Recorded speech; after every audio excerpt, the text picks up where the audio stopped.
Something unexpected is happening in Rome, and it's happening quickly. For a long time, many faithful Catholics have waited, prayed, and hoped for real, meaningful change within the Church. Now, with the arrival of Pope Leo, that long-awaited, change may finally be starting. Without any dramatic announcements, without headlines or interviews, something significant has quietly taken place in the heart of the Vatican. A figure once thought untouchable, Father Marco Rupnik, is now being removed from view, not with loud statements, but with deliberate and clear action. All of Rupnik's artworks, mosaics, and references have been taken down from official Vatican sources. What used to be featured prominently during major celebrations has now vanished completely. Traditional icons have replaced them with icons that reflect the Church's ancient and sacred traditions. It may appear to be a simple design change, but it means much more. The message behind it is clear. The Church is turning a page, and that page is being turned under the leadership of Pope Leo. For years, Father Rupnik was a name surrounded by controversy. Despite serious and well-documented accusations, his art continued to decorate chapels, churches, and even appeared in Vatican publications. This presence confused many. Victims had come forward. Dozens of religious sisters shared painful and personal testimonies. Still, his work remained on display. Those voices so full of sorrow, so courageous, were often pushed aside or overlooked. That is, until now. Since Pope Leo took office, things have moved swiftly. Just days after his election, Rupnik's presence in the Vatican's public life began to disappear. No explanation was given. No press release was issued. No justification was offered. It simply happened. Rupnik's name and images were wiped from Vatican news websites, both the Italian and Spanish versions. This was not a partial cleanup or a hesitant pause. It was a full and complete removal, all at once, quiet, precise, undeniable. This kind of action cannot happen by accident. In a place like the Vatican, where every move is carefully watched and documented, such a direct decision likely came with approval from the very top. This is where Pope Leo begins to show the kind of leadership that many have been praying for. Not the leadership of speeches or social gestures, but the leadership of truth and courage. Instead of long debates or public arguments, he acted. In the past, situations like this were often delayed, minimized, or buried. But under Pope Leo, that culture of delay is being broken apart. The decision to remove Rupnik's influence wasn't just about removing art. It was about making a statement. One that says the Church will no longer celebrate the work of someone credibly accused of spiritual and physical harm. There is no longer room for separating a man's so-called talent from the deep pain he may have caused. But the changes don't stop with Rupnik. Another figure, Gustavo Zanketta, has also come into focus. Zanketta, a former bishop from Argentina, was tied 2 years of controversy, influence, and silence. Despite being sentenced to prison for the abuse of seminarians, he continued to hold on to authority. Even after being convicted, he was granted house arrest, and even that was not strictly enforced. He moved freely, claimed medical needs. He returned to Rome. For a while, no one knew exactly where he was or why he was allowed to remain there. It was the same pattern that many had come to recognize: silence, protection, and strategic absences. But again, something changed. Soon, after Pope Leo took office, Zanketta quietly left Rome and returned to Argentina. He is now living in a convent. There was no dramatic exit, there were no public words, but the message was loud enough for those who were listening. It seems Zanketta did not choose to leave. He was told to go. And that speaks volumes. This too is a clear shift under Pope Leo.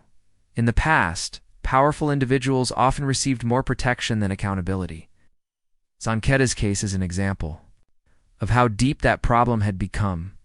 Bishop convicted of serious wrongdoing still allowed access to the very places where he once held influence, but no more. That era of quiet tolerance seems to be closing. In its place is a new approach, one that does not rely on public spectacle, but on firm direct action. Pope Leo is not just removing names or artwork, he is reshaping the culture of responsibility within the Church. He is telling the world that those who have used their authority to harm, rather than to serve, will no longer have a place of honor. These decisions, first Rupnik, then Zanketta, may seem quiet, but they are powerful. They are not acts of revenge. They are acts of restoration. The Church is not simply punishing individuals. She is returning to her mission. For too long, a harmful system had taken root, one where silence was rewarded and injustice was ignored. Certain priests and bishops, even when surrounded by scandal, were allowed to remain in positions of influence. They were protected by friendships, hidden behind closed doors, or moved quietly from one place to another. It wasn't just about one person, it was about a whole structure that valued status more than truth, connections more than courage. Under Pope Leo, that structure is being dismantled. What's happening now is not a publicity campaign. There are no slogans or carefully planned media events. There is only a quiet but steady movement toward truth.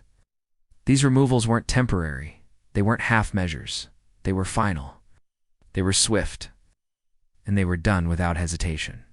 The message is clear. The Church will no longer tolerate the presence of those who have betrayed her trust.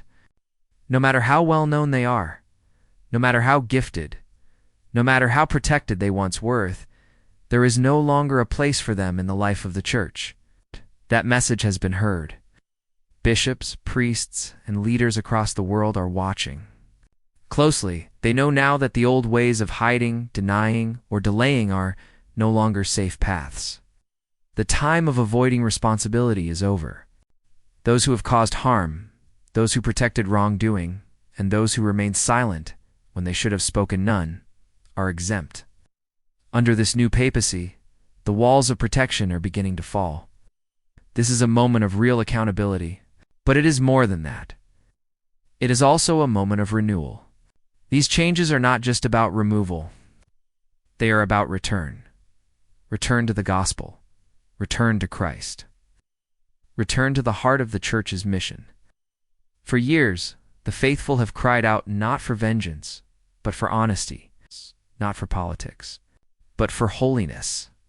And now, finally, there are signs of hope, not in words but in actions, quiet actions that speak louder than any statement. It is not about punishing for the sake of punishing. It is about cleaning the wounds so that healing can begin. This new path under Pope Leo is deeply evangelical. It is about truth. It is about justice. It is about bringing the Church back to what she was always meant to be, a place of refuge, of mercy, and of light. The road ahead will not be easy. There will be opposition. There will be resistance. But that does not change the direction. The Church cannot move forward by pretending nothing is wrong. She must face the truth. She must remove what is harmful. She must protect the vulnerable. She must do all of this not with bitterness, but with love. Love does not mean silence. It does not mean avoiding what is difficult. Love means doing what is right, even when it is hard. Pope Leo is showing what that kind of love looks like. He is not leading with harshness or fear. He is leading with clarity and courage. He is saying no more to the culture of cover-up. More to the excuses. No more to the privilege that puts power above people. The Church is not a shelter for the powerful. It is a home for the broken, the faithful, the seeking, and the suffering. And those who wish to serve must serve in truth. What we are seeing now is not just reform.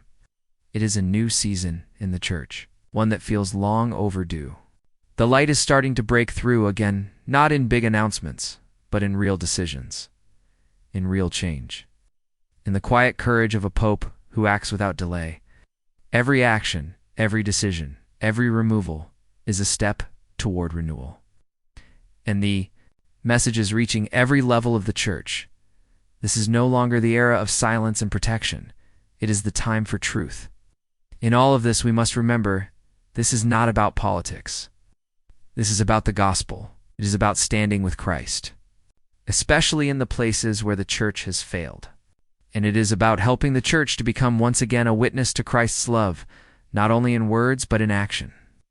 This moment under Pope Leo reminds us of something important. True leadership in the Church is not about image. It is about integrity, not about power, but about service. Not about protecting the strong, but about lifting up the weak. As we move forward, let us keep watching, let us keep praying, and let us keep hoping. So what is happening now in Rome may well be the beginning of something much greater than we imagined. It is the beginning of a church that stands not on fear or favoritism, but on truth, justice, and the love of Christ.